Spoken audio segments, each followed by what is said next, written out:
na sekaka na moni mama moko boye Lusamba alobi je suis un sorcier. Alors na seki na ebite soto ke na roloka biso mbale na ye. Le 23 juin, bato basangana ki na stade pour que ba bonde la pona ekolo. Comment on apprécie kiango? Voilà apprécie kita. Na mona ki basali na bango ba comédie. Ah, pité, obenga nani comédien. Donc batanga ce président de la République est papier moko vide sans contenu.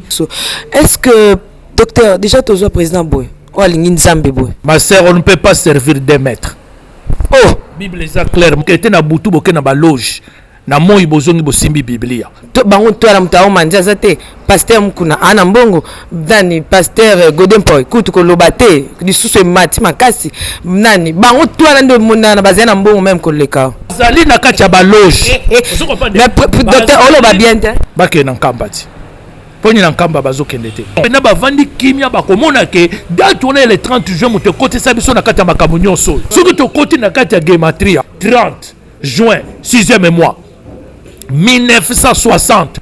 Comme atindi kibiso kimbangu, comme atindi Bouddha bakote mususu, comme atindi Krishna bakote mususu, comme atindi prophète Muhammad sallallahu alayhi wa sallam kote mususu. Mais comment bino na mboka na bino ba pese bino prophète on a besoin de minimiser. Pardon docteur, doyon timela papa simo kimbangu. Oui ma sœur. Vous comprenez? Oui. Vous comprenez? Mais le lobby bolobi tradition na biso eza kindoki. Coutume na biso eza kindoki. Ndenge ba kosi bino na évangile o ezali ya bonzambe te. Kaye na sonda kaye na monaka mama bazayiba aza neloko yango te. Eh. Bon siko o anaza parlement. Naza ko examiner ye. Nazo kote na kati na ye pona kene ko yeba soki ye aza neloko wana. Ye pe na mo aza te pour moi bazayiba la courageuse ko leka.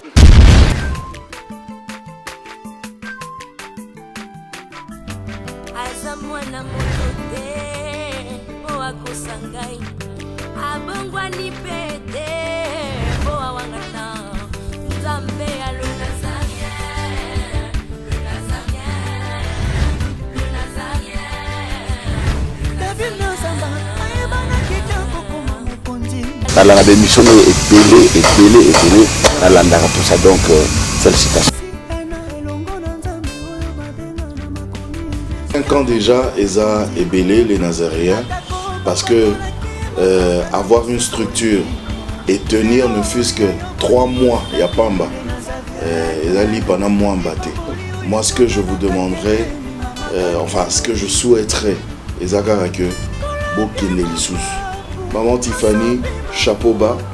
Je sais que c'est dur, mais continue.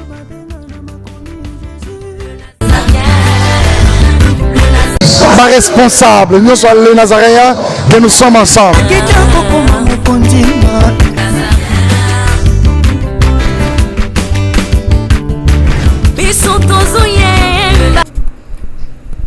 C'est avec un grand plaisir.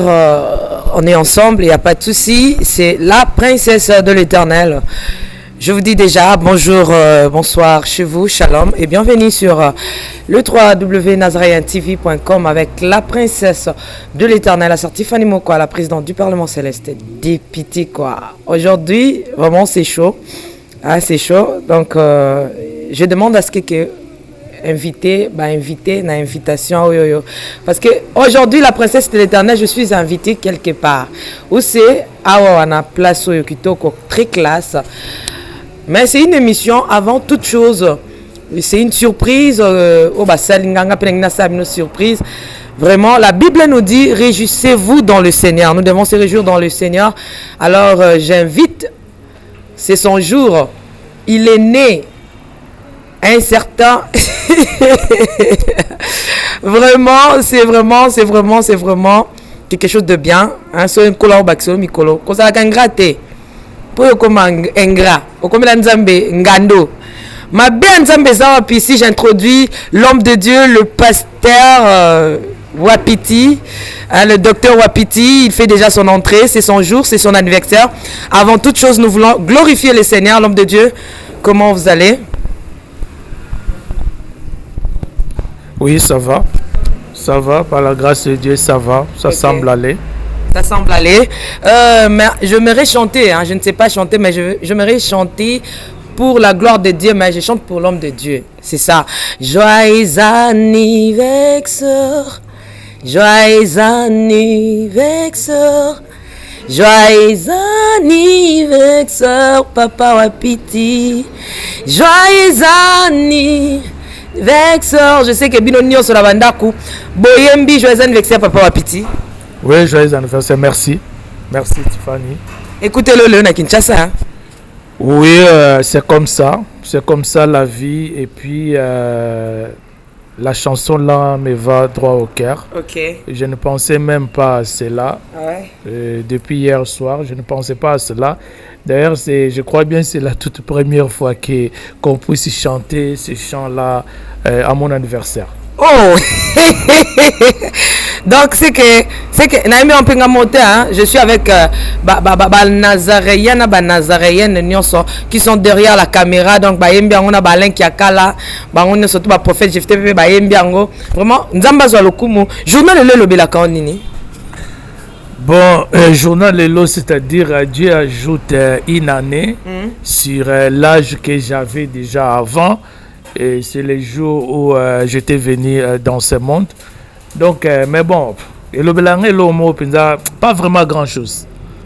Le 28. Le 28 juin. La date de ma naissance. Donc, en tout cas, surtout comme jour le Belangé, qui est âge moko mati. Na mati, c'est encore une année. Si on a 20, on a comme 21. Tu vois? Et ça me fait un grand plaisir parce que je suis encore sur terre. Quoique. Les Nazaréens Zwingolu, ils ont fêté na docteur Wapiti anniversaire oyo. Na maneti kangani mnango mela secret kana mela nanga. Po nzamba sali docteur Wapiti bolamu nzambe leke belé. Na via docteur Wapiti. Docteur Wapiti balobi bato babotama na moi oyo bazara dangereux. Qui vous a dit ça? Quel moi indépendance?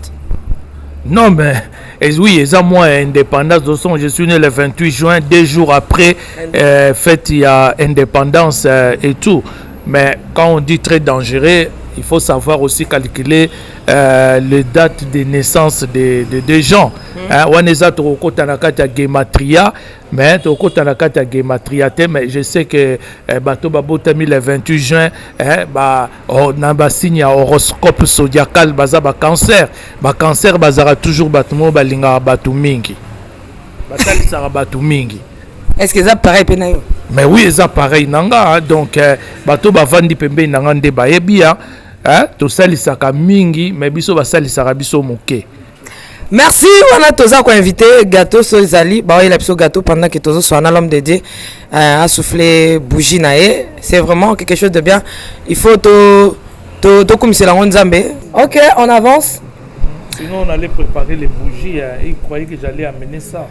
Vraiment ba bougie, ils ont fait la masse spirituellement. En tant docteur. Donc ngani mnaza béni parce qu'aujourd'hui nous avons fêté notre docteur. Anniversaire il y a docteur et on a ça. Docteur, s'il vous plaît, au kata gâteau déjà. Pendant que l'homme de Dieu au kata gâteau, Alain qui a là derrière la caméra, est-ce que tu peux nous donner un élément, hein? Musique qui a accompagné docteur Wapiti, voilà. Regardez, on a Sombela qui a un J. Voilà. Waouh.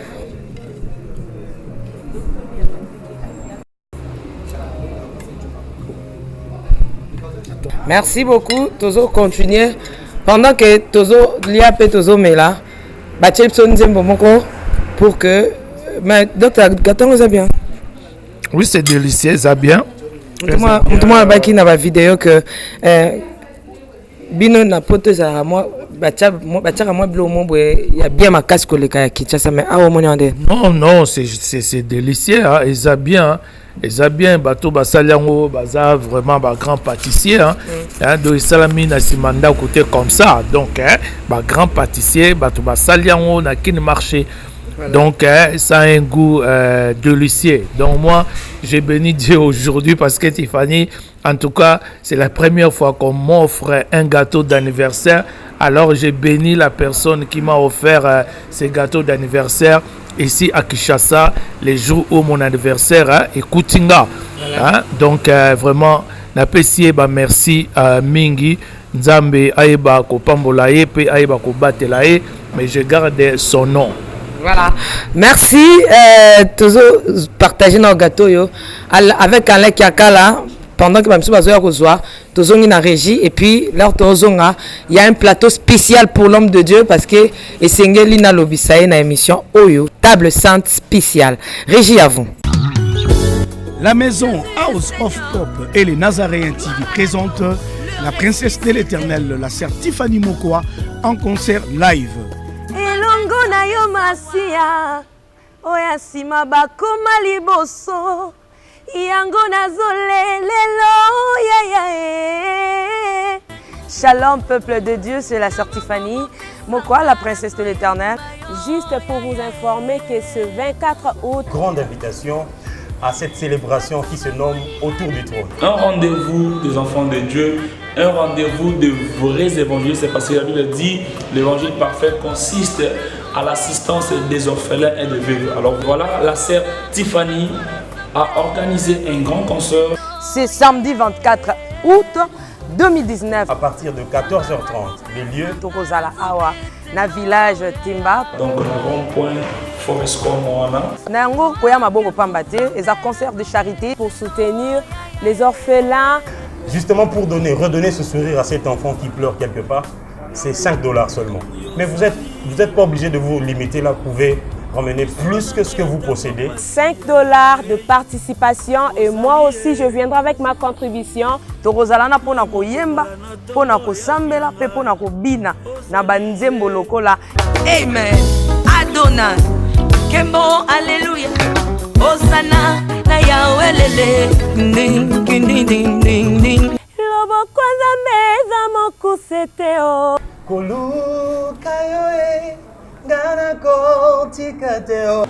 Nazana papa teo, nazana mama te, mais nazana papa na lola e. Lieu de vente de billets, église Cité Bethel Centrale, Limité, Première rue, village Ntemba, référence rond-point Forescom, Silhouette Télévision et les bureaux de Nazaréens. Numéro de contact, plus 243 89 68 38 025 81 28 94 683. Donc boya ebele na bana en famille pour être trop na nzambe kozala en face na biso. Merci, que Dieu vous bénisse. Merci de retour sur ces plateaux de Table Sainte avec l'homme de Dieu, le docteur Wapiti. Comme vous le savez, Table Sainte est une émission dont nous recevons les hommes de Dieu autour des sujets importants aussi très capitales, de la Bible aussi de l'actualité. Aujourd'hui, je suis vraiment béni. Dans cette émission, nous allons essayer un peu de parler de l'actualité parce que ça nous oblige d'en parler avec l'homme de Dieu, le docteur Wapiti, à qui j'ai dit encore une fois de plus, shalom, bonjour. Oui, shalom, shalom, shalom. Docteur Wapiti, on était avec vous la semaine passée. Comment ça a été ma prestation et la mission Chalaki?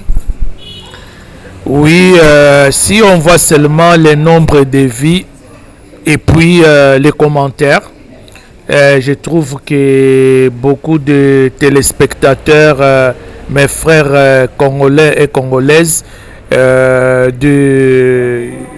la RDC, de la diaspora, ils ont beaucoup apprécié et aimé la façon où j'avais analysé la situation. Tiffany Naropesana Numbote Nabatunyoso Oyo Balandaka, Docteur Pierre Wapiti, l'homme de la news christique, Mwakwidi wa Congo, vénérable prêtre de la news christique partout où ils sont. Naropesa bango bambote ebele ba obazana diaspora, ba fils pe ba fille de lumière. Ouais, il y a un gros tozongeli docteur Wapiti parce que le bac m'a moi ebele. Mais nous quand le commentaire, partons dans bas commentaire, il y a ceux là qui ont commenté docteur Wapiti c'est un magicien. Docteur Wapiti donc il y a un bas commentaire où ils ont un peu négatif par rapport à eux. Donc omoni na lingaka mingi susute ko se justifiaka na kati ya ba émission. Le but n'est pas pour se justifier. Donc où vous êtes d'accord ou vous n'êtes pas d'accord pour des raisons oyoyo moko yebi. Donc na lingaka su ko se justifier te hein? Mais il y a des fois na sekaka. Omoni na sekaka na moni mama moko boye lusamba alobi je suis un sorcier. Alors na seki na ebite soto ke na roloka biso mbale na ye hein. Donc le roi yalobi nga na sorcier na kati ya commentaire hein. Donc n'habitez est-ce que tu connais Rolokanaï? Alors si on a sorcier pas à sorcier, d'autres qu'on a local ensemble.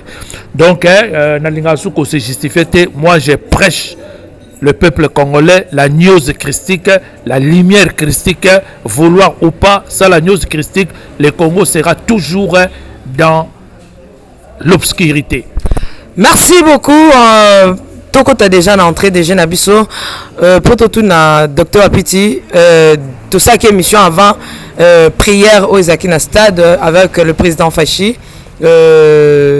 événement wana enfin ekomaki de Ezaki le 23 juin bato basangana ki na stade pour que ba bonde la pona ekolo. Comment on apprécie ki yango? Voilà apprécier ki ta na mona ki basel na bango ba comédie.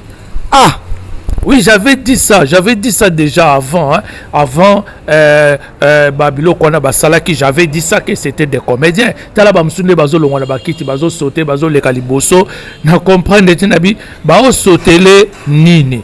On comprend, mon frère. Tala. Tous à la réaliste, tous à la fanatique aveugle, comme na lobaki ke action de grâce to la on a Congo, mokolo to komona bana université, ba komi ko tanga na ba salle moko sophistiqué, ba salle moko équipé na technologie moko moderne, to la action de grâce moko to komona ba hôpitaux na biso e komi équipé na ba matériel moko boy médical moderne, to la action de grâce moko to komona ba policier ba komi ko zwa salaire moko décente. Ba instituteur, ba institutrice, ba professeur, ba comme qu'on soit salaire moko décente, donc ça la action de grâce tout le monde a propriété et côté na kati ya kin ba nettoyer ba inondi signaux surtout to ça l'action de grâce moko to remona ba réhabiliter ba nzela nyonso surtout route de Matadi des Okamusanga. Comment ba kotika route de Matadi dans un état pareil? Mokola to ça l'action de grâce. Donc pour nanga non to komi na période ya ça l'action de grâce c'était président Fachi azana nuna ba épreuve ebele o esengeli a passé avant to no ça l'action de grâce. Mais docteur Apiti s'il vous plaît, nalinga un peu sur tout ça en émission. Moi terme au pour na un peu. Tant on le ba comédien. Les abato ba organiser kiango.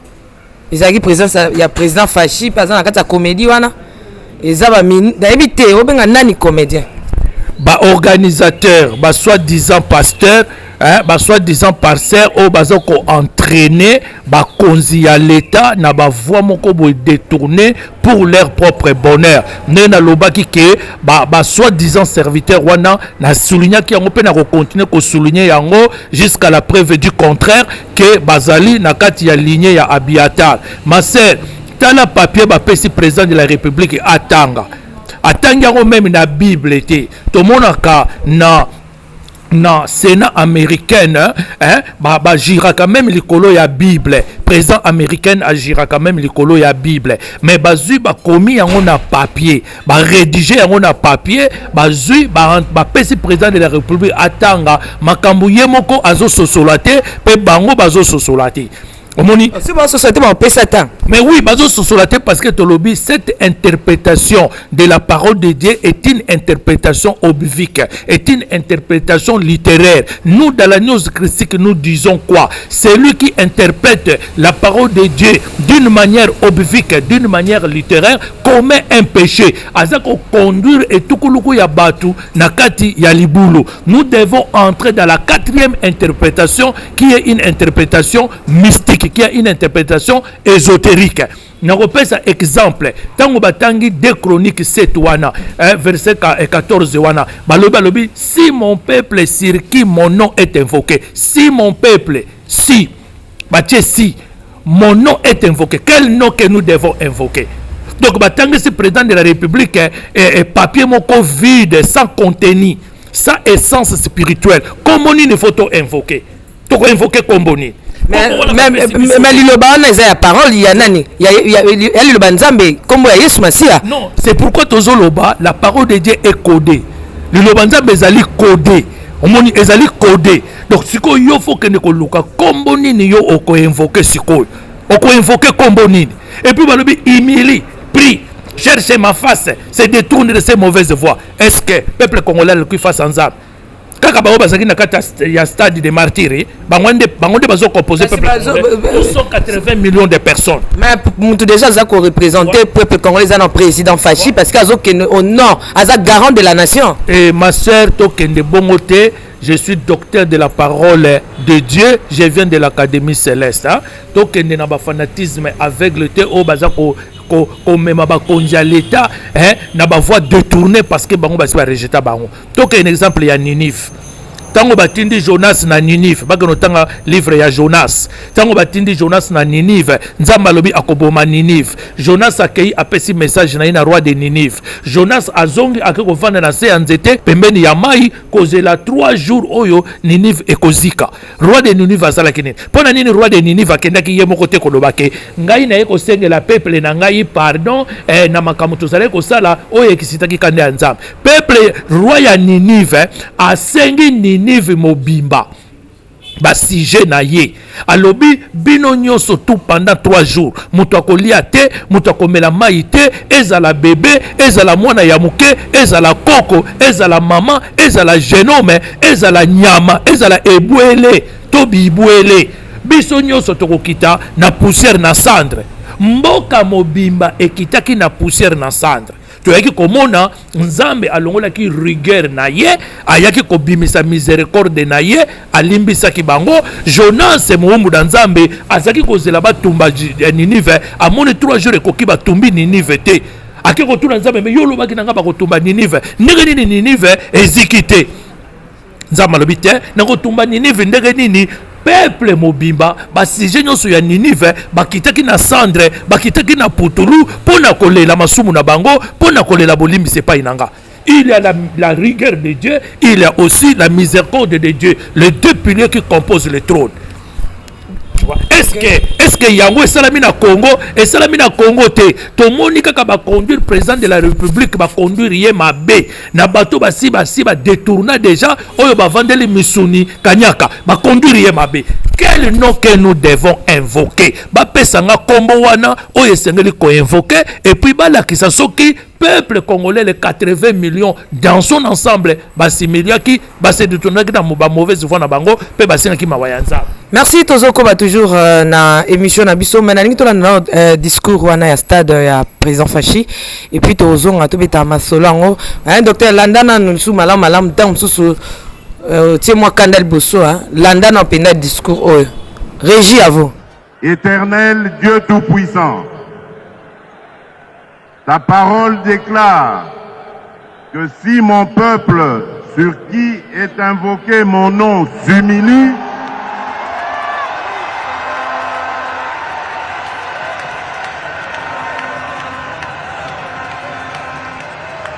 si mon peuple sur qui est invoqué mon nom s'humilie, prie et cherche ma face, et s'il se détourne des mauvaises voies, je l'exaucerai des cieux, je lui pardonnerai son péché et je guérirai son pays.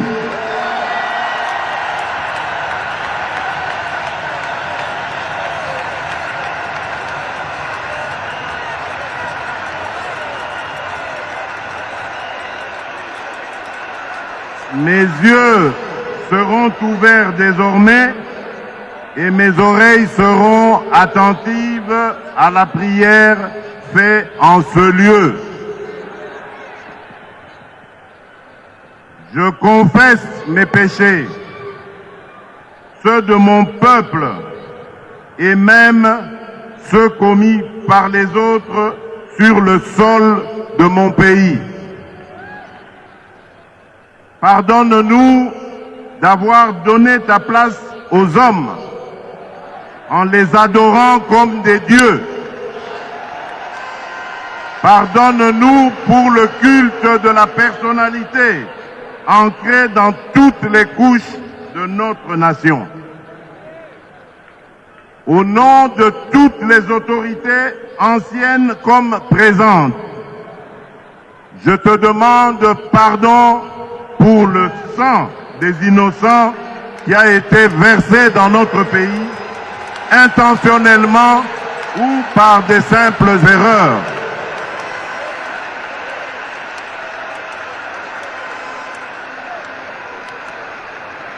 En tant qu'autorité, moi-même aujourd'hui,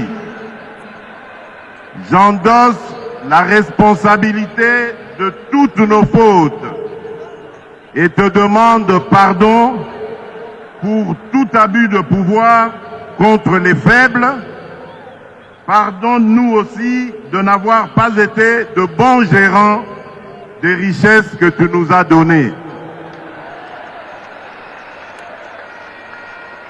Pour tous les péchés que j'ai énumérés ou non, même ceux que nous avons oubliés, pardonne-nous, Seigneur. Exauce nos prières et guéris notre pays.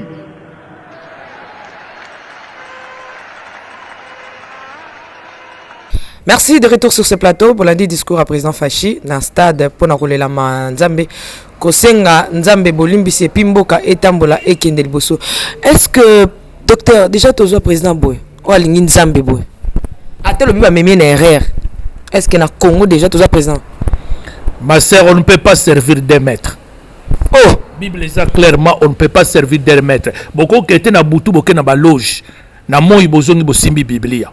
Ouais, bah pasteur. On se reprend. Oui, il y a des pasteurs qui sont dans des loges. Bazali. Tuni président, d'ailleurs tozo président modèle abo alingi Nzambe. On se na kati ya ba loge. Nan. Bazali na kati ya ba loge. Oh, nani? Bazali na kati ya ba loge. Mais docteur Olo ba bien te. Ma sœur, tozo makamba Nzambe lokola ba aventure te. Omoninga, je me suis sacrifié pour ça. Na zu vi na nga nyonso na koti na kati ya sacerdoce. Na zo zela na tonga ba immeuble te. Na zo zela na salate. J'enseigne que l'agneau christique et jusqu'au jour de mon départ et je retourne. Ndena lobaki bachanga na cercueil ya bibende, bachanga na cercueil ya aluminium pour beaucoup se souvenir na makamuna zolo belabino. Ils sont tous dans des loges mystiques. Alors, ba passer pe mig bazana kata ba loge mystique, mais to rotanga ba kombo na bango to meto zana ba liste na bango to yebi ba kombo na bango. Comment quelqu'un qui peut servir le diable la nuit et la journée, il prend la Bible pour brandir ça?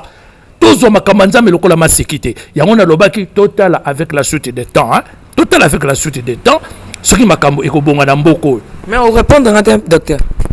Par quelle question? Est-ce que Namboko de soit président local Fachi aligné Nzambe a obtenu colonie sikanae partout na ba cérémonie so Yesu ndel boso azwa bokondi afuka mbachele mafuta akende na matanga papa Tshisekedi basel na Nzambe baye azonga boye basel na Nzambe sangisa kutu bakimbangiste bana bango tu bazaki na stade tout ce tozo de président bo bake na nkamba ti poni na nkamba bazo kendete na nkamba bazo kendete pourquoi bakende na nkamba bakende na nkamba na Yerusalem poni bazo kendete. Ma sœur, na retourne aux questions. Oui, moi je peux te retourner aussi la question. Oyebi mboka moko ba mema Bible bonga. Mboka moko boye oyo bato ba komaka Bible ba memelaka bango Bible mboka ngwe bonga. Mboka ngwe za wapi?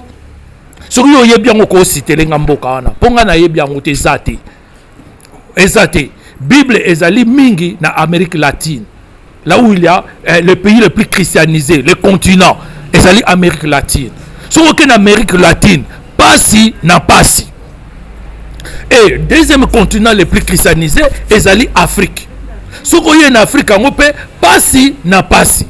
Est-ce que biso tozo zela na président de la République koyanga nisaka batu basala bachaka yeba maboko to biso tozo zela ba chômeur bazwa misala ba infrastructure ba bongisa banzela ba hôpitaux ebonga ba université ebonga bana batika kovanda na mabele bavanda na ba bamba pipitre ndenge biso to vandaka batu babanda kolia kitoko ba policier bafuta maka kitoko ordre ekota na kati ya Kinshasa parce que problème ya Congo eza Kinshasa eloko biso tozo zela yango wana tozo zela te ba cérémonie moko o ezali inutile.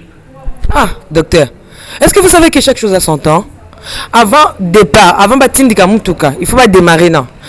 Lorsque le pays m'a retenu mais là la Bible bonga, c'est qu'on ignorait comme Jésus. Pour la carte Bible tout autant de Yesu. Non, on a ignoré ezali problème il y a interprétation. La Bible a 4 formes d'interprétation. Jusque-là, les gens ont interprété la Bible d'une manière obivique, d'une manière littéraire. Il y a un moment où va conduire Batebele na kati ya mabulu et conduire peut bamboke bele na kati ya mabulu. La Bible c'est un livre formidable, mais il faut tout que ne cocote na 4e interprétation. Oyo ezali interprétation mystique pe ésotérique. Il y a un atuni na lobby, ba lobby est sur mon peuple sur qui mon nom est invoqué. Kombo nini toko invoqué. Soki na lobi mama Tiffany, soko bengi nga na kombo na nga na telefone na kosala likambo yo lingi. Yo telefone. Donc mutu na yo, kombo nini mutu yo telefone kombo ne nani? Kombo ne nani? Ozoyi oyebi kombo ango te. Est-ce que mutu wana akopambola yo? Akopambola yo te? Donc, la gnose christique est là, c'est la vraie connaissance. Où ils ont côté ça, la 4e interprétation, les yesod, où ils allaient les fondements. Ce qu'on côté la 4e interprétation, au comme mystique, au sénètre de nouveau. Jusque-là, cet évangile n'a pas été prêché dans ces pays. Merci Tozoko ba totunana kaka toujours na événement et les kanaki na ba cérémonie ou les kanaki wana to moni bayembi to moni ba kimbangiste baleki ba mizima pe bazaki na bangam na bango mutu ba teke nestika mais ba te be ba tuni question ba pourquoi président na ba cérémonie nyonso to azokende azwa temps ebelé na matanga même ya papa Titi azui temps ebelé avanda ki azalaki wana mais pourquoi na makambo ezalaki kolela pona ekolo aya salika 30 minutes à pamba ayaki kapotanga papier puis abimi akei est-ce que libako ko zala wana ba msi ba a respecter ba pasteur te apesa ki ba église catholique valeur makasi ba pasteur a respecter ba honte donc a respecter même nzambe te ayeka 30 minutes et puis akei na non mais mutramtaza na agenda na ye être président de la République bazala ba agenda moko très chargé nga kutu naza président de la République te mais naza déjà na agenda chargé et bon aussi ko président de la République a son agenda ndegeni agenda moko très chargé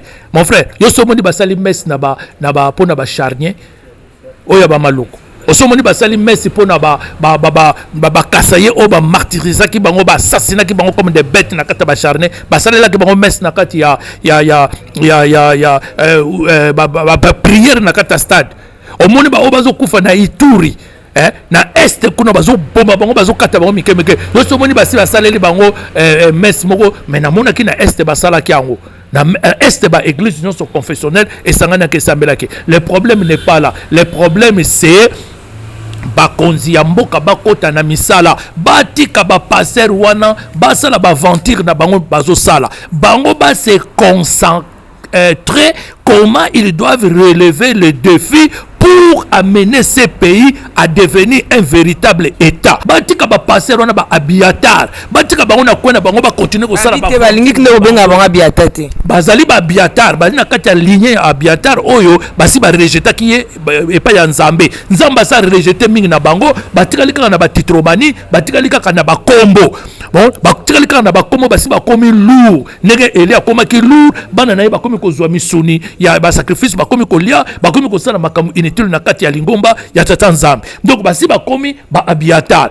bango ba se concentrer na musala o esengeli bango ko sala pour na ko relever ce grand défi batika ba passer na kati ya ba kwena bango ba continuer ko sala makamu na bango baza ko sala c'est que tout le baké événement wana organisation wana échoué to comment et produire nini siko les gens rentrent dans leurs occupations. Qu'est-ce que ça produit aujourd'hui? Ça produit quoi? Combien de millions babimisa qui étaient pour passer les wana? Je ne sais pas combien de millions babimisa qui. Ça produit quoi? Bango bazaki ne stade des martyrs, Jean-Pierre même Mazalaki na Sainte-Thérèse. 2 camps. Voilà pour y bien. 2 camps.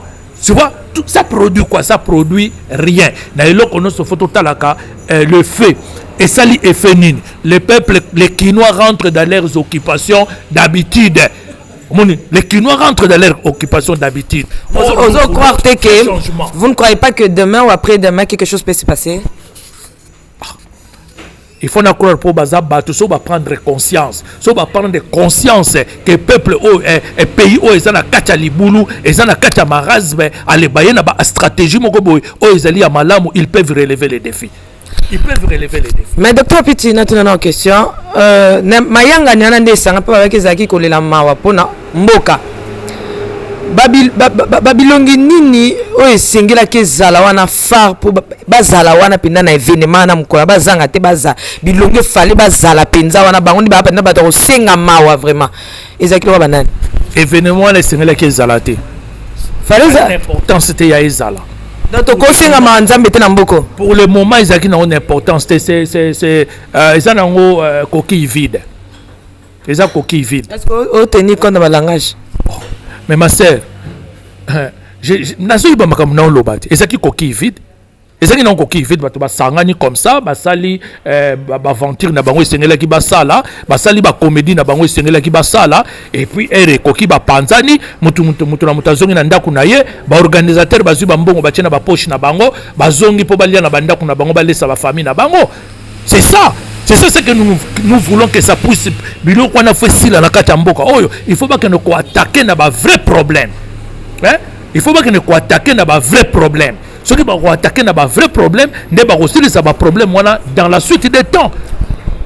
Docteur tika to atterrir tozonga na régie tozolemba moko po te okota na sujet ya le 30 juin oyo eza mokolo tozwaki indépendance tozonga régie ebongo toya tobeta masolo yango ndenge ezali naolia bakiti na bamesa atanya ukondoko namona yo natia yo na mwamba na minito na kata pena katikati ya saki ya fufu. Oui, allô Escoti, bonjour. Boni. Et le côté, et puis qu'il y a mon bureau à travailler tes micros. Donc dès que tu as un galère à niveau 0. Tout ça là, oui. Moi, il y a un bon vraiment mingité. Mais nazo tche labino moi mutio nazanango na agence moko boye Nazareta. Sarita qui dit sérieux. Oh. Maman comment des bons donc yo pesa au fouti mbongo kuna partir à poto biso to ya to jibilo. Na bengi ya Scotty. Agence moi ifungami comme na Nazareta. Na kufie. Agence lisusu. Ndeke sansu mulongo kuna. Kuna eza mambo mulongo te. Ye si afuti mbongo kuna partir à poto, biso tozoke ko récupérer biloko oli. Ah tika boyeko. Yiso mona makama bongo na monte. Bat pape si mbongo kuna biloko récupérer biloko oli na agence. Ezalaka. Mais yango ibandi. Maman. Leki nanga yebisi ngai mena ndimite. Na lingi na mona ki mona beso. Poli kamba boye. Na monte na ne salamate. Maman yebisa ngai.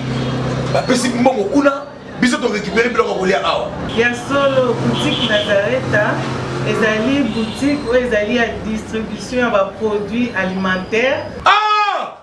Nasali poto sunga bandeko oyo même ba oyo bazana na peu de ressources comme les boyete bandeko bazana niveau à Kinshasa même avec un petit rien.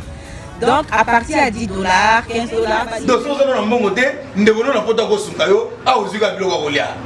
Eh maman Nazareta nzamba pambola ya bakise mikole belé awa na sena mokili. Et bongo awa tozawa poto yeba adresse awa. La boutique Nazareta est ici à Kubungate, toza sur avenue Monkoto numéro 1, direction Elengesa. Face à face na église catholique Saint-Vincent. Ah, direction Elengesa, Monkoto numéro 1, à face de l'église catholique Ah, c'est ça, l'école. Bon numéro de téléphone, vous allez monter déjà, vous avez on a 3 numéros pour Paris, vous avez un numéro pour la Suisse, vous avez un numéro pour la Suède. Ah non, non, non, non, non, non. Nazareta vous allez la Congo Sili. Julia, ngana kangisa kia fufu. Il y a modé, il y a fufu. Oui, pour la Nazareta, dans le système en bimbi, dans le bon chingom. Bon, ok. Vous allez sérieux. Qui dit sérieux. Merci beaucoup, nous sommes de retour sur ce plateau le 24 août na village Temba, un grand concert pour les orphelins, concert humanitaire avec la princesse de l'Éternel et d'autres invités. Docteur Apiti, Tozo Poussana dans les 30 juin, Datouana et Lobelakayo, Nin. Bon, Datouana et Lobaka, makambo ebele, makambo ya indépendance, ya Congo. Mais nga indépendance wana nazala d'accord en tant que indépendance, mais nazala d'accord te na moment où indépendance wana epesa melaki. Tu vois? Parce que batu bake ko senga indépendance bazalaki na nous prêter pour gérer ces pays, pour gérer la nation. Moni soki tobani kotanga ba père de l'indépendance, tobani kotanga bango nyonso tout mutu moko azalaki prêter. Donc bazu indépendance moko précoce, indépendance précipitée. Na robetolo moi li solo muke mama Tiffany. Tango ba Lumumba bazokene ko solliciter indépendance. Batie ba Belge pression parce que ba monaki Ghana ezu indépendance nango. Tango Ghana ezu indépendance et succité maintenant ba pays africain de mususu pe ba réclamer indépendance na bango. Ba kei ko tia ba Belge pression. Mais Nathan on ezali na ministre ya colonie oyo bazali ko benga Van Emelek. Et Van Emelek ozalaki ministre ya colonie asalaki nini?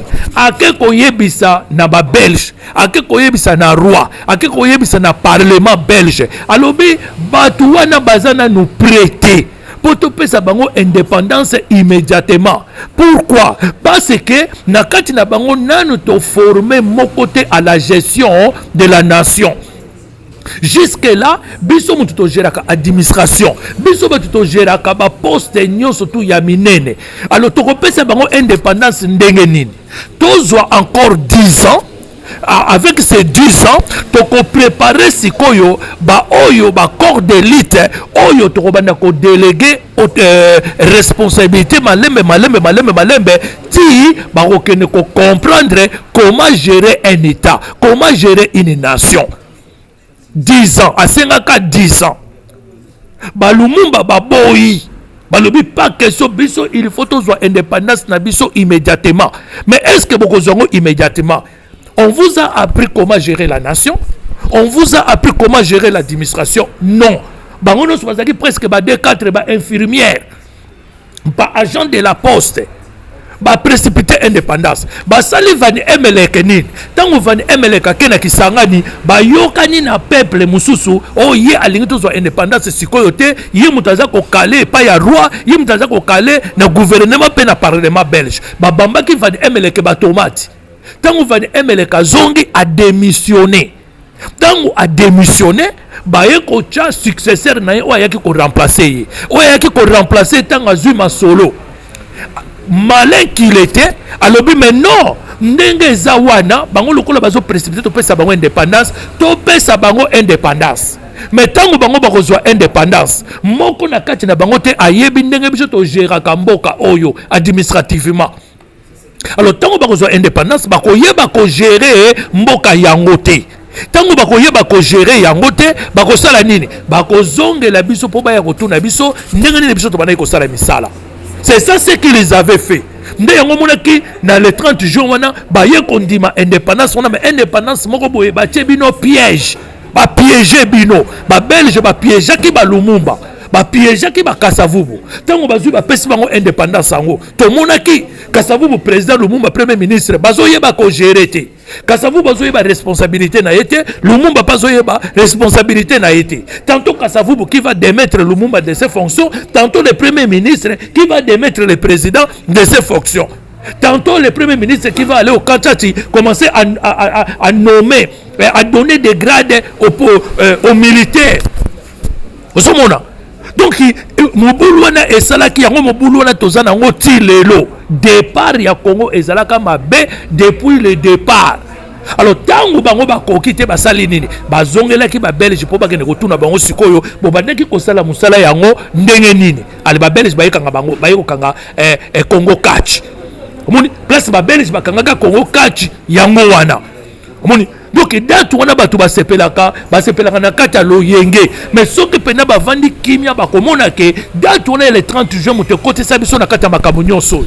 Alors soki to côté na kata gematria to bandi ko analyser le 30 juin 6e mois 1960 tozomona 9 6 na 0 to longola 0 to longoli 1 to tikali na combien to tikali na 6 9 na 6. Mais il y a 9 pe komaka 6 pe komaka 9. Ce que tu kangisi yango to koti na kata gematria to komona date wana eza date ya malheur. eza date ya malheur 666 eza date moko ya malheur ozomona eza date moko ya malheur ozomona eza date ya malheur.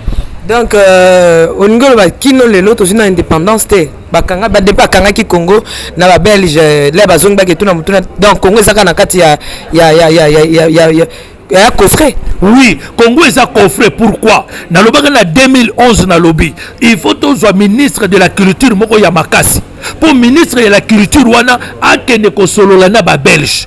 Il faut biloko ya bakoko na biso bakanga na Tervuren. Na grand musée de l'art africain ya Tervuren. Bazong c'est la biso biloko na biso.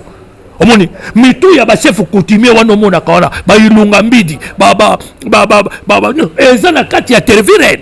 Eza na kati ya Tervuren.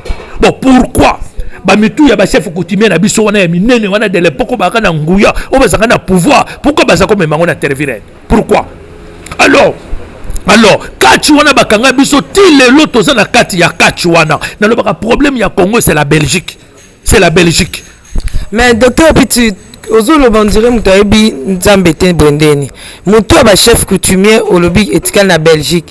Mais Yesu asakata mutu a satana biso tondimela Yesu na Congo tondimela mito ba chef coutumier te mutu chef coutumier ebikisa Congo te mutu chef coutumier atazaki na nguya Yesu masi aleke na nguya. Lorsque vous parlez et qu'on peut ça peut bateau ba Hollande biso docteur. Ma sœur erreur bozana ngoyango wana vous avez crié à celui que vous n'avez pas connu. La Bible dit ça. Vous adorez ce que vous ne connaissez pas. C'est ça le problème. C'est ça le problème de l'homme noir. C'est ça le problème de l'homme congolais. Il adore la personne qui ne connaît pas. Bosali badoration ebela wa. Basela on ça de bongisi bino. Mboke zo kontene kaka kodinda. Kende na Israël yo mona. Na 1948 batelemisi mboka. Lelo bazana kati ya baraba kokaka ko déloger bango te. Bino banda bo bandaki ko yemba. Mboke changer kutu na ba année 70. Tango makama ba kokali zalaki bulu yeke boyete. Mboke zalaki malamu. Mboke zalaki malamu. Bozo mona tant quelque sorte te que bozane ti ba porteur ya malheur. Bozo ba porteur ya malheur. Ma sœur, la tradition c'est la racine d'un peuple. La tradition c'est la racine d'un peuple. Si on coupe l'arbre de sa racine, l'arbre ne poussera pas, ça va sécher. Même Papa Simon Kimbangu en 1921, abne ko kutana na ba chef médaillé. Ba chef médaillé bazalaki banani? Ba chef coutumier. Pourquoi tant monde là yeba belge? Azu ba chef coutumier a honoré bango. Azu ba chef coutumier a sali bango ba chef médaillé. Avant ça, les camouflages que nous solo là, n'a pas chef coutumier. Mais le lobby no lobby tradition na biso za kindoki. Coutume na biso za kindoki. Ndenge ba kosibino na évangile o ezali ya bonzambete. Quand on vous coupe de votre tradition, on vous coupe de vos coutumes, on coupe la racine d'un arbre. Tu vois? Donc yango biloko o tozolo basikoyo yango wana to fula misu to mona boyembi ba église implantée partout comme des champignons. Est-ce que vous s'en sortir déjà ou bien vous continuez à s'enfoncer? Si vous continuez à s'enfoncer, alors il y a quelque chose qui ne va pas. Est-ce que vous comprenez bien cette Bible? Je crois que vous ne comprenez pas bien la Bible. Vous comprenez la Bible d'une manière biblique, d'une manière littéraire. La première interprétation qui est très mauvaise, qui est un péché. Merci Tolobela le 30 juin Oyo Yambala Oyo écoutez président Fachi Azuma Kamna Maboko.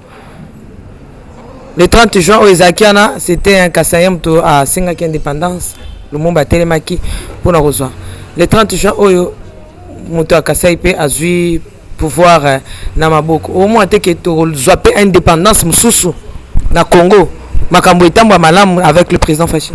Il faut d'abord avoir indépendance spirituelle. Tu reçois indépendance spirituelle wana ce que tu bani ko revaloriser, tu bani ko valoriser ba prophète Oyabiso. Obi que Mboko il a un grand prophète qui s'appelait Papa Kimbangu. Il est azana kaka. Pardon docteur. Donne-moi un la Papa Simon Kimbangu. Oui. C'est pour cela que les gens ne croient pas de toi. Non, les gens croyaient en moi ou croyaient pas en moi, ça ce n'est pas mon problème. Ce n'est pas ma sœur, tous à la même logique. Dieu vous a donné un prophète ici dans ces pays. Kende na Rhodésie, kende na Zimbabwe, yo que nous le banabango que tolingi Johnny Maranga te. kende kotala na Rhodésie ndenge nini bango batelemisaka likambo ya Johnny Maranga. Même président Mugabe était disciple au sein de l'église de Johnny Maranga. Mais comment bino na mboka na bino bapese bino prophète on a besoin de minimiser prophète on a aza kombo na e komami na ba anali ya ba maître spirituel ya monde. Parce que je n'ai pas tous mes livres avec moi ici. Bato ba komi na ba anal wana bazali ba africain te, bazali ba congolais te, bazali bato yo ba répertoria ba maître spirituel nyoso oyo nzamba tindela biso na kati ya mokili oyo yase. Comme atindele kibiso kimbangu, comme atindi Bouddha bakote mususu, comme atindi Krishna bakote mususu, comme atindi prophète Muhammad sallallahu alayhi wa sallam côté mususu, comme pe aye côté ngana lobaka, l'église que nous avons aujourd'hui, c'est une église christianisme occidental. Et ce christianisme occidental, et ce christianisme orientalité. Moni soko zu christianisme o biso to tambola nango o ezali paulinienne yango no mone kotisi bato na kati ya bulu yeke oke nango na christianisme oriental eza ndenge moko te. Mais docteur Petit Bible memi elobi na biso boye tango Yesu azwi batema babi likolo fongami likolo lobi mapate fongami kola lobi ete o azali mwana na ngai ya bolingo yende na tie confiance boyo kaye Bible bito kaka Yesu Masia. Est-ce que la Bible simbi na boko ya munene boy et puis son ndingisa o landa pe ba trace papa Simon Kimba? Oui. Na vaccine? Oui ma sœur. Vous comprenez? Oui. Vous comprenez? Jésus zolo balobi ngai na keye pa ya tata na kotika bino ba netikete na kotindela bino musungi mususu. Mais c'est le Saint-Esprit. Qui est le Saint-Esprit? Qui est le Saint-Esprit? Est-ce que yoko ko expliquer nga Saint-Esprit zanani? Expliquez-nga. Saint-Esprit c'est quoi azali nani? Nani na sa émission na toute la question. Alors tu vois na keneki une église moko na ma campagne bazalaki na journée ya Saint-Esprit. Na yoki passer na yoki révérend na suka na lobi alobi kaka Saint-Esprit mais a expliquer bisote qui est le Saint-Esprit. Au moins problème toza nango ya interprétation. Qui est le Saint-Esprit? Qui est-il? Qui est-il? Azanani. On se comprend? Donc ma sœur to zong eza lokolo zo kenina Israël olobi na bango botika Ramoshe botika Moïse. On se comprend? Eza lokolo na bango botika Moïse c'est un faux prophète. Ma sœur papa Kimbangu apesa mela kibiso azalaki ye mon côté Kimbangu azalaki na bavanda Emmanuel na tuni batetela est-ce que bino boyebi kuna na Kasai boyebi likamu ya vanda Emmanuel bayebi te congolais ayebi vraie histoire na yete. C'est ça notre problème. Alors, un peuple qui oublie son passé n'a ni présent ni avenir. N'est pas grand sage balobi. Donc, biso photo zonga toujours na passé na biso tout que ne koluka. Kimbangu azali n'importe qui te. Fumu Kimbangu azali n'importe qui te. Azali oyo apesa mela kibiso l'esprit christique qui était sur la personne de Jésus, c'est le même esprit christique qui était sur la personne de Kimbangu. Kimbangu Jésus de l'autre côté. Comment ozoka Yesu Masia lorsque ozotanga Yesu ozotanga Kimbangu et maneti ke baza ba on sur la balançoire ndenge moko même esprit zake pa Yesu même esprit Yesu opesa kaye esika nini et puis Simon Kimbangu face à Jésus opesa ye esika nini ma sœur ezaka mawa ezaka mawa mingi soki nazo loba boye moko nga moko na miyoka kamawa on comprend eza lokolo okei na Arabie oke tuna bango lobi Yesu bopesa ke place nini et puis l'esprit christique est au-dessus. L'esprit christique est au-dessus de tout. Et l'esprit christique s'incarne dans des moments où le monde a besoin. Dieu l'envoie. Et tant qu'on il doit prendre la chair humaine pour s'exprimer. C'est pourquoi j'ai dit que l'esprit christique qui était sur la personne de Jésus, parce que quand Jésus était né, n'avait pas l'esprit christique. Il a reçu l'esprit christique le jour où Jean-Baptiste l'amena sur les eaux du baptême. C'est ce jour-là que l'esprit christique est descendu sur la personne de Jésus pour fusionner. Et l'esprit christique aussi descendant sur la personne de Kimbangu en 1921. Mais Jésus, alors, Jésus, il est le sceau de tous les prophètes. Jésus le Christ, il est le sceau de tous les prophètes. quand on appelle so, c'est-à-dire il est la pierre angulaire. Donc tous les prophètes là, qu'on appelle le prophète mineur, baza le là-bas, mabanga ou ils ont composé pyramide. Bango nous soit ba mabanga. Jérémie, Kimbangu, prophète Mohamed, bango nyoso wana, Esaïe, Naoume, bango nyoso bazali, la pyramide, baza composé ba pierre ya pyramide. Où Christ est la pierre, Jésus le Christ est la pierre angulaire, donc la pierre principale de l'angle. Tant que aye à côté na angle wana, angle pointi maintenant et salami. Angle pointi maintenant et salami. Donc c'est un peu ça. Mais dans chaque peuple, à un moment donné, à un moment voulu, l'Académie céleste l'envoie un messager de sa part. Oya koya kolakisa bango nzela, oya koya kozongisa bango na nzela, oya koya kolakisa bango mabomba mais oya esengeli bango balanda pour pouvoir se communiquer avec les célestes. Avec les célestes.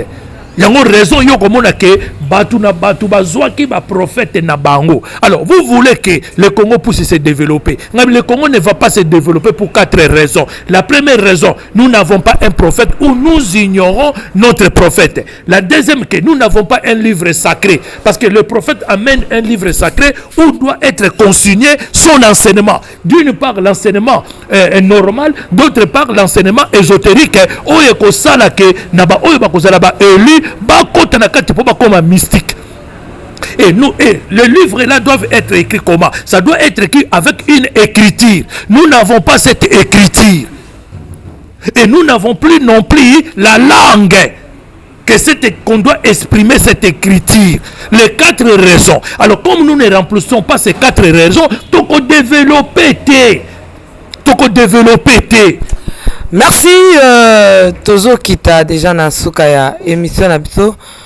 Atiti nin batbako zanango na journal 30 dimanche 30 juin parce que de l'autre côté bazo senga marché kozala. De l'autre côté batbako sala sou bako honorer le 30 juin na ndenge zala ka journée fériée. Alors atiti nin faut mozo bondi la bat bazanango. Bazala na titi ya marché ya Lamuka. To bazana titi ya honorer en ndenge zala ka chaque fois ndenge to misala honorer le 30 juin. Donc balobi déjà défilé kozala te. Nayoki déjà une information que défilé militaire va annuler yango. Pour quelle raison? Nga kutata ba annuler yango ezolobela nonge lokote. Ate salama ki ezolobela nge lokote parce que pour nanga ezali ba priorité te au peuple azozela.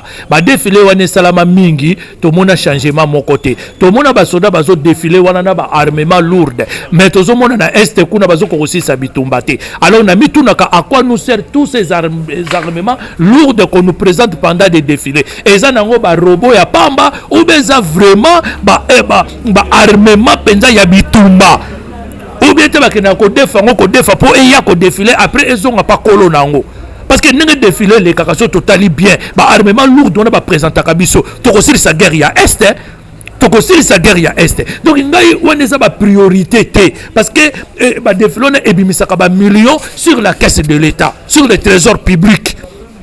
Zomona bakota nanu na ba priorité ata ba annuler yango ça me dit rien ata salamaki ça ne me dit rien ngana sana posona no bakota nanu na ba priorité pour na kopesa solution ko banda kopesa solution na peuple merci to komina suka ya émission na biso pona mokolo alelo to ko ba to continuer na docteur na mikolo ezali koya mais docteur Liloba suka na bande ko ba kolanda yo d'abord na bato ba 5 organisation il y a le 23 juin na stade et puis le loba po na événement il y a le 30 juin na bande ko no so ba zananda parce que ba mso ba okende marche ya Lamuka. Bon nga comme na ko continuer ka koloba batika ba aventure ba passer wana bazo kende ko kosaka ba homme politique ba mendiant. On comprend, bah mendiant. Moi je dis un homme de Dieu, un véritable ne peut pas être comme un mendiant. N'est-ce pas à cause de la mendianté.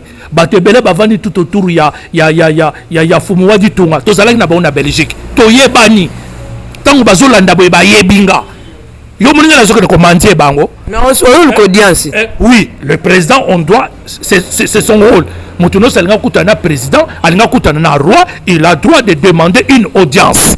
et puis akutani a posé problème na mi qui t'a quelqu'un peut battre vous avez en Belgique on peut se dire ma sœur quand Dieu t'envoie c'est Dieu qui ouvre la porte lelo na za ana kata Sinaï lelo basobela kinga gâteau d'anniversaire nga kutu na senga kité na monika ka babenga que docteur basomi gâteau d'anniversaire na Sinaï il faut que nous récupérons oh j'ai mon message dans mon téléphone j'ai dit annuler ça nabi non annuler on n'achète pas les gâteaux d'anniversaire moi je ne fête jamais mon anniversaire message est comme une retard et il y a un retard na Sinaï basi basomba ki gâteau vous comprenez un véritable homme de Dieu ne peut pas être comme un suiveur.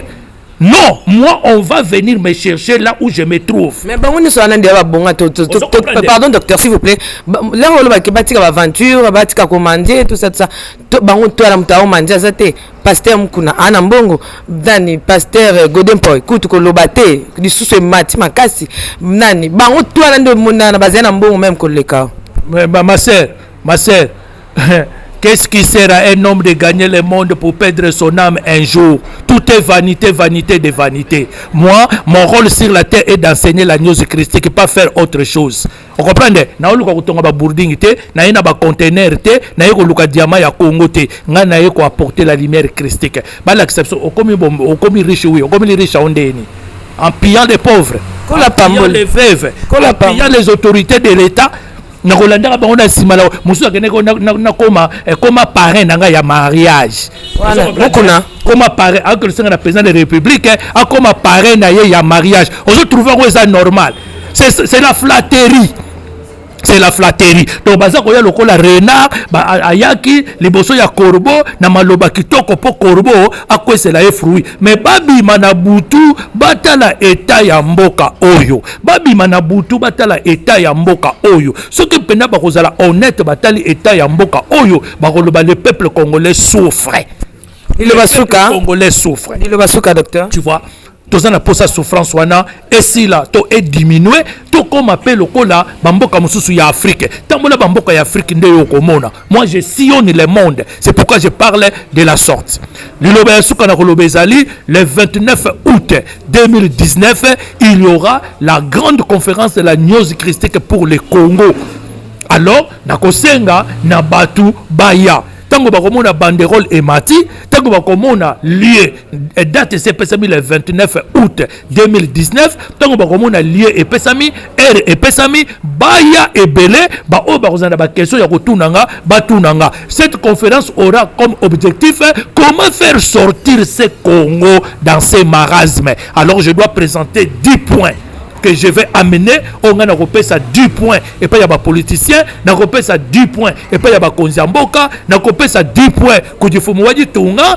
na repé ça 10 points et pas y a pas militaire ba généraux na repé ça 10 points et pas y a pas beaucoup mestre il y a 24 communes à Kinshasa na repé ça 10 points si na parlement provincial pe parlement national na repé ça 10 points na sénat na repé ça 10 points na gouverneur de la ville oyo bango soki balandi yango na mikoleko yaka bako redresser mboka oyo na 2021 toli komona mboka oyo etelema mais ko bosa tenga na lobaki muto ko telemisa mboka oyo ekozala mwana mwasi ti lelo oyo ngana za kozela mwana mwasi wana oyo akobana ko telema na 2021 pona ko ya ko telemisa mboka oyo yango no moni tangu na talaka mama oyo azana parlement soki na banazo ko tala ye misu nanga molimo na fongoli yango pona ko kota na kati na ye ko sonde ye pona ko bimisa eske yaza neloko wana ndenge na sondaka mama bazayiba na sondaka ye na monaka mama bazayiba aza neloko yango te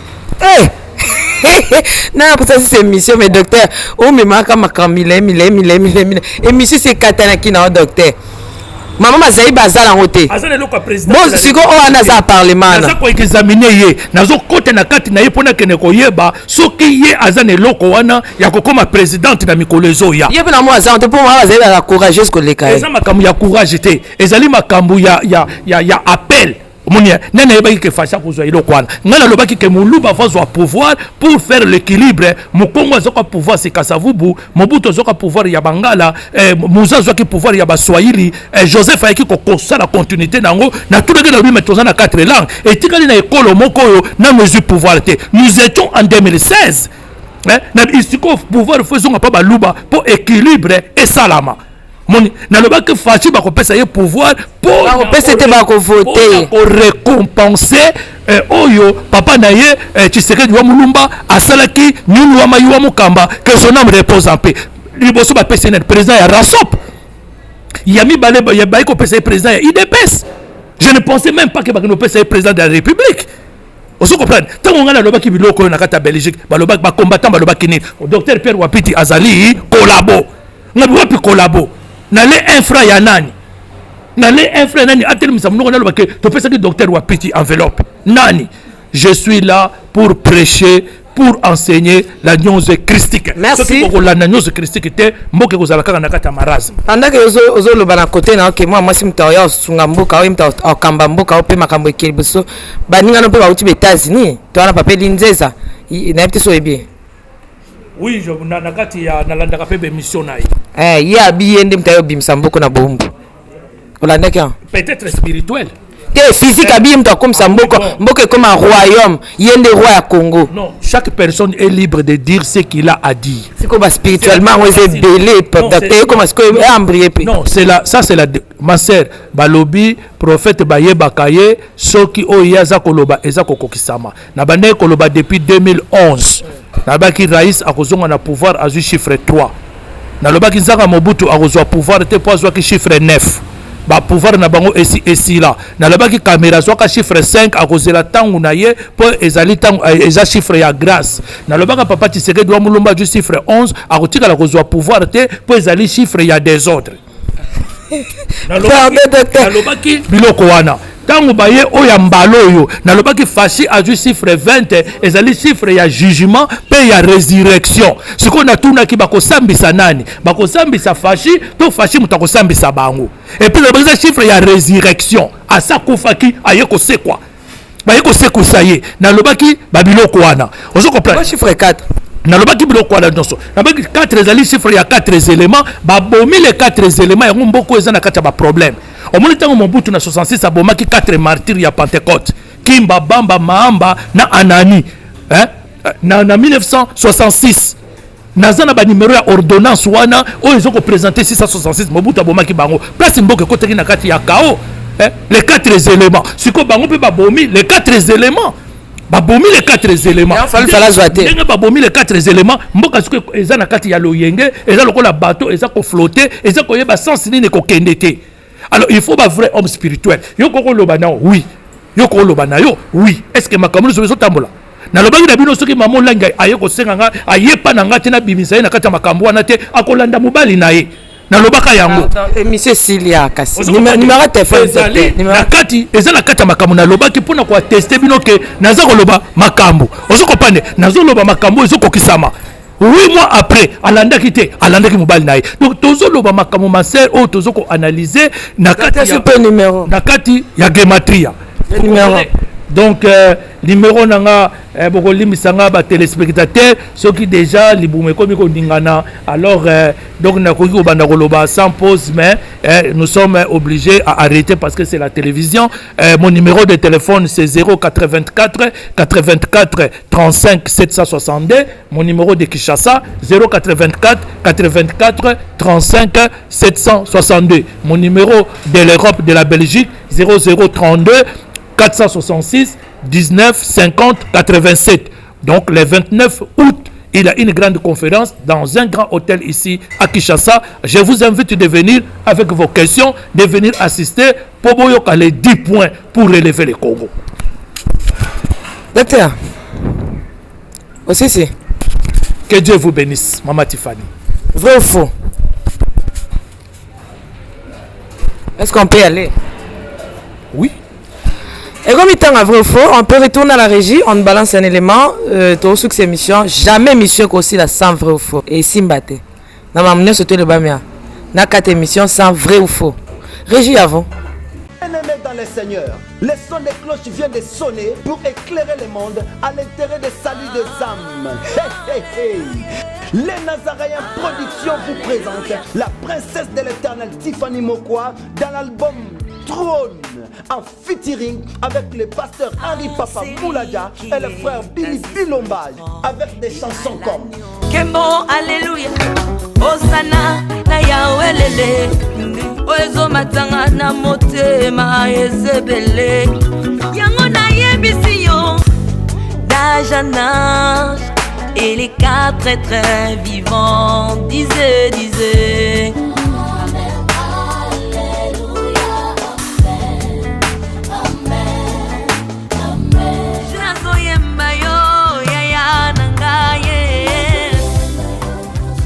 Yozali Isolo nanga ya tango pasi ya. Procurez-vous massivement de cette œuvre à travers les plateformes de vente et de téléchargement telles que Les Nazaréens TV, Amazon, iTunes, YouTube et autres. Hey, hey, hey. Les DVD, les CD sont déjà disponibles. L'album trône toujours en marche. Déjà en France, appelez-nous au plus 33 65 93 16 781. Mamae, bateau en France, ce n'est pas encore fini. Comme je le disais, contactez-nous au plus 33 65 93 16 781. Une seule adresse. Au numéro 112 de l'avenue Songololo, croisement Prince Kassavubu, dans la commune de Kinshasa. Que El Shaddai vous bénisse. Et retour le 24 août 2019 à 14h, dans village Chetemba. Concert à Mounene Ozalawana et Kosengsa Mbebele avec la princesse de l'Éternel. Venez nombreux expérimenter la gloire de l'adoration et de la louange. Docteur Apiti, vrai ou faux ça la rondeni? Yambala, est-ce que ça qui bien? Non, moi je réponds aux questions. Vrai ou faux? Je réponds aux questions. Sans qu'on baxelo on a sima, on répond à vrai ou faux? Oui. Docteur Petit, vrai ou faux? Président Fachi, malgré yaki na stade, avant comme président, azaki opposant. À mon ba bêtise, nyonso ba pasteur wana ba sala avec le président Kabila. L'air aïe ba organiser le kwana. Malgré toi yé na stade. Mais lorsque on ba pasteur ana nyonso tout, au moins bon ba aventurier. Vrai ou faux? Faux.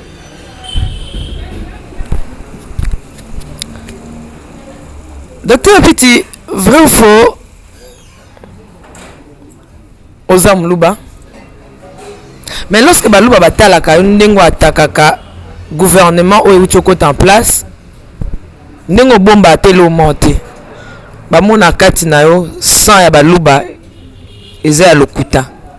Tu es un faux Luba, vrai ou faux? Faux. Docteur Petit, vrai ou faux? 5 ans au président Facha Osala. Selon va dire non que moi si m't'a sauver Congo. A to pesi ba 10 piliers na yo le bon pesa na le 29. Tant que moi si azawana te ndenge olobi, ata président Facha saleli yango Congo e bongate. Vrai ou faux? Vrai. Docteur Petit, vrai ou faux? Le président Facha ta osala 10 piliers na wana Congo e bongana honte. Atel ngaka ya aya na été poza ngo inutile pour na et moi na moi c'est l'amtoya osala lango. Vrai ou faux? Faux. N'engna tout na vrai ou faux maintenant yo kama. Est-ce que je peux? Oui.